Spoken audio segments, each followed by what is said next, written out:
أفاد بيان للقصر الملكي في المغرب اليوم الخميس أن الملك محمد السادس عين سفيرة جديدة للمملكة في باريس، وهي سميرة سيطايل، بعدما ظل هذا المنصب شاغرا لأشهر في سياق جفاء وأزمة دبلوماسية بين الدولتين. وهذه السفيرة الجديدة هي صحافية سابقة شغلت لعدة أعوام منصب مديرة الأخبار في القناة التلفزية العمومية الثانية دوزام، ولم يسبق لها أن تولت مهاما دبلوماسيا. وكان المغرب أنهى في 19 تشرين الثاني يناير مهام سفيره السابق في باريس محمد بن شعبون في ظل الأزمة الدبلوماسية والعلاقات المتوترة بين المغرب وفرنسا، وظل هذا المنصب شاغرا منذ ذلك الحين في سياق جفاء بين البلدين.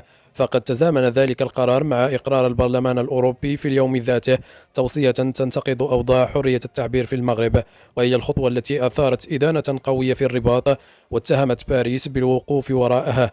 ويعد المغرب وفرنسا حليفين تقليديين وتربطهما مصالح اقتصادية كبيرة، لكن علاقات البلدين الدبلوماسية في الآونة الأخيرة شهدت توترا كبيرا.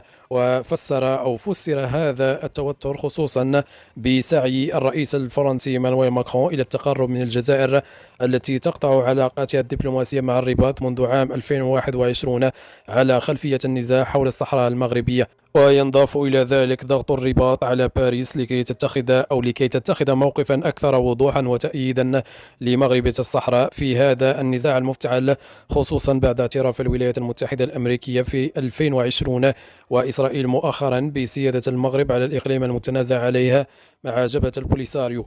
وعادت التوترات إلى الواجهة على إثر الزلزال الذي كان قد ضرب منطقة الحوز في وسط المغرب، حيث لم تقبل الرباط المساعدات الإنسانية التي عرضت فرنسا تقديمها، ما أثار جدلا في غير محله بحسب ماكرون. نشكركم على حسن المتابعة.